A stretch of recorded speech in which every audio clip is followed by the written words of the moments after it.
सभी का कल प्रोग्राम है बुधवार के दिन 9 तारीख को। सभी माताएं बहनें भक्तों और से अनुरोध है कि अच्छे अच्छे वस्त्र में सज धज कर आए और माता के बेल न्योती में चले। सभी लोग यहीं पे आएंगे। यहाँ से बेल न्योती के लिए अम्बेडकर नगर में जाया जाएगा, नजदीक ही है। आदमी पैदल भी जा सकता है और अपने सवारी से भी जा सकता है। तत्परांत 10/10/2024 बृहस्पतिवार को सप्तमी का पूजन होगा, जो 6 बजे बेल तोरी की जाएगी। बेल तोरी के बाद में 6:30 बजे से सप्तमी पूजन शुरू होगा, जिसमें सुबह में 6:30 बजे से कलश वेदी जो नॉर्मल पूजन होता है वो होगा। 9 बजे सुबह से मूर्ति पूजन, मूर्ति का दर्शन एवं पर्यावरण होगा। चूंकि सप्तमी सुबह से ही शुरू हो रही है और सप्तमी का पूजन थोड़ा ज्यादा होता है, इसीलिए सभी लोगों से अनुरोध है कि सभी लोग सुबह सुबह पधार कर 6:30 बजे सुबह से सप्तमी पूजन में भाग लें। 12:30 बजे सुबह की आरती एवं प्रसाद होगा। तदुपरांत शाम की आरती जैसे नॉर्मल 7:30 बजे होगी शाम की आरती, और देवी भागवत का कथा यथासंभव चल रहा है, वो 4:30 बजे से चलते रहेगा। उसी 10 तारीख को ही बृहस्पतिवार को रात्रि में 12 बजे से निशा पूजन होगा। ध्यान रखिए, सप्तमी के दिन बृहस्पतिवार को रात्रि में 12 बजे से निशा पूजन होगा। निशा पूजन बहुत शांति और सभ्यता का प्रतीक है, इसलिए कम से कम संख्या में लोगों को आना है और शांति बरताए रखना है। उसके बाद 11/10/2024 शुक्रवार फ्राइडे के दिन, चूंकि उस दिन सप्तमी और अष्टमी दोनों तिथि है, इसलिए पूजा में थोड़ा स्पीड होगा, थोड़ा जोड़ तोड़ होगी। सुबह 6 बजे से अष्टमी पूजन होगी। सुबह की आरती पूजन 1 बजे कन्या पूजन एवं भंडारा का आयोजन किया गया है।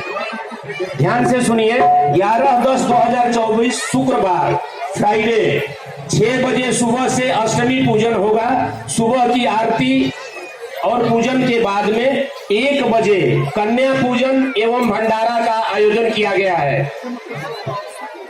और उसी दिन सप्तमी को नॉर्मल पूजन के बाद में कन्या पूजन भोजन एवं भजन होगा। और 11 तारीख को ही शुक्रवार फ्राइडे के ही दिन 3 बजे से रामनवमी पूजन होगा। ध्यान रखिए, उसी दिन 11 तारीख को शुक्रवार फ्राइडे के दिन 3 बजे से रामनवमी पूजन, हवन 5 बजे से हवन शुरू होगा, जो शाम कंटिन्यूस चलेगा। उसके बाद में उसी रात 10 बजे रात्रि जागरण होगा। ध्यान से सुनिए, मैं रिपीट कर रहा हूँ, 11/10/2024 शुक्रवार फ्राइडे दिन रात 10 बजे रात्रि जागरण, भगवती जागरण होगा। सभी लोग ध्यान रखिए। 12/10/2024 शनिवार 8 बजे दशमी पूजन होगा। दशमी पूजन के बाद 11 बजे देवी भागवत की कथा जो हम लोग सुन रहे हैं उसका विसर्जन किया जाएगा। सभी माताओं बहनों भक्तों से अनुरोध है कि जो लोग भी इस कथा का आनंद ले रहे हैं, महाराज जी बहुत दूर से आए हैं, उनका कुछ भी फीस और कुछ भी डिमांड नहीं है, फिर भी कथा सुनने के बाद जिस तरह से मजदूर को मजदूरी दिया जाता है, अपने श्रद्धा से भागवत देवी भागवत के ऊपर आकर 11 बजे से पूजन करके जो भी श्रद्धा हो पंडित भागवत के ऊपर चढ़ाइएगा। जो आप लोग देवी भागवत 9 दिन सुनने जा रहे हैं उसका विसर्जन 11 बजे होगा। उसके बाद मूर्ति विसर्जन का कार्यक्रम होगा। संभवतः वो सभी लोगों को मालूम है। और नॉर्मल जो पूजा पाठ हो रहा है और देवी भागवत का कथा दशमी के 11 बजे दिन तक होगा, मतलब वो कंटिन्यूस बंद नहीं होगा। उस दिन पंडित जी कथा थोड़ा कहेंगे, उसके बाद में देवी भागवत का विसर्जन किया जाएगा। धन्यवाद।